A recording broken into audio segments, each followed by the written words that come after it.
Okey kelas, kembali semua ke part ketiga, iaitu rate of change lah. Senang kata mula-mula, walaupun yang cikgu highlight tu small change, tapi kita kena tengok dulu apa itu rate of change.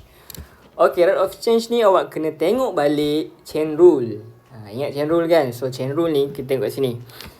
Rate of change ni sebenarnya adalah perubahan sesuatu nilai terhadap masa. Kita kena faham, semua benda berubah terhadap masa, termasuk diri sendiri. Kita sendiri semakin hari semakin tua, bukan semakin muda. Awak dulu tingkatan 4, sekarang tingkatan 5. So semua benda berubah terhadap masa sebenarnya. Jadi jadilah orang yang berguna. Okay, itu selingan je. Okay, so nak cari dy dt ni, perubahan y terhadap masa, kita boleh cari dy dx darab dengan dx dt. Sebab usually dia akan bagi perubahan nilai variable dalam function dulu. Dia tak bagi y terus, dia bagi x. Okay, kita tengok contoh lah. Okay, let's say kita ada satu function kat sini, satu equation lah to be exact. Y equal to x square plus 3. So, dia dah bagi x increase at the rate of 2 units. This is actually dx dt. So, bila dapat soalan, extract dulu information. So, soalan nak cari find the rate of change in y. So, kita nak cari dy dt. Sebab kadang-kadang dia bagi dy dt, dia tak bagi dy dx. Dx dt. So, apa-apa tulis dulu maklumat yang dia nak. Cari dulu apa benda nak cari, apa information dah bagi. Okay, so kena dah cari dy dt. Nak cari dy dt, kita tengok ni, nak cari dy dt ni kat sini. Kita kena cari dy dx. Cari dy dx. So, kita cari dy dx. So, awak differentiate function tu akan dapat 4x. 4x je lah kan. Plus 3 dah vanish. Okay, so dy dt is equal dy dx, which is 4x, times dengan dx dt 2. So, awak dapat at x. Dah siap ke? Belum. Ini baru function dy dt. Dia nak cari rate of change in y when x equal to, substitute. So, kita sambung. So, 8x ganti dengan 2. So, 8 darab 2, 16. So, 16 apa? 16 unit lah. Unit. Ikutkan unit per second. Sebab this is dy dt. Perubahan y terhadap masa. Okay, so tu rate of change. So rate of change ni penting sebab kita akan tengok lepas ni apa itu small change and approximate change. Okay, small change adalah perubahan kecil, iaitu delta x. Awal dulu kita belajar limit. Kalau awak ingat lagi lah kan. Ni dia. Dy dx adalah, secara tepatnya, it is a limit of del x approaching 0 for del y over del x. Maksudnya dia adalah limit yang mana delta x, perubahan kecil x, menghampiri 0 untuk equation perubahan y dibahagi dengan perubahan x.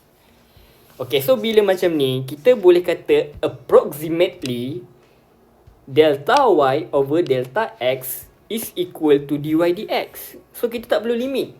Limit tu value yang tepat, menghampiri dia. Tapi kita boleh kata perubahan kecil dy dx ni sebenarnya pun approximately equal to dy dx. So, that's mean perubahan y boleh dicari dengan dy dx times del x. Perubahan y boleh dicari dy dx dengan perubahan x. Okay, so tu adalah perubahan y. Perubahan x ni biasa dibagi. Okay, kita tengok soalan. Given y equal to x cube, find the approximate change in y when x increase from 4 to 4.05. Okay, highlight yang pertama ni. X telah berubah from 4 to 4.05. Which means del x is the new one minus old. Apa yang paling baru? The new one is 4.05 minus 4, which is equal to 0.05. So this is del x, perubahan x. Soalan nak cari the approximate change in y. So ini dia approximate change in y. So, approximate change in y is y plus del y. Y dah ada. Mana y? Ni y. Y dah ada, yang tak ada apa? Del y. So, del y ni kita nak cari mula-mula. So, del y ni apa? Del y is dy dx times del x. Del x dah ada, cari je lah dy dx. So, apa dy dx kita? Kalau awak semua try untuk differentiate dy dx, mesti dapat 3x square. Okay, times dengan del x which is 0.05. So, you will got 0.15x square. Habis ke kat sini? Tak habis lagi. Sebab kita kena cari ni, kat sini ni. So, y plus del y is equal to y2 x cube. Del y is 0.15x square. Selesai tak? Tak. Kita nak cari value. Value dia apa? Gantikan x dengan the old one. Kat sini kita kena ingat x yang kita nak substitute sentiasa the old one. Jangan new tau. Mesti cari the old one.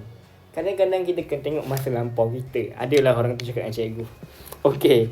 So awak gantilah 4 cube plus 0.15 4 square. So awak kira lah, tekan kalkulator awak tu. So tekan lah masing-masing kan. 4 kuasa 3 tambah 0.15 4 kuasa 2. So jawapan dia 66.4. Okay, itulah dia approximate change in y. Okay, so untuk kelas ni itu sahaja. Dan habislah chapter differentiation awak. Memanglah soalan dia pelik-pelik kan. Tapi kita akan bincang dalam Google Meet. Cikgu akan bagi latihan dan kita akan bincang dalam Google Meet. Okay, terima kasih untuk kelas ni. Assalamualaikum warahmatullahi wabarakatuh.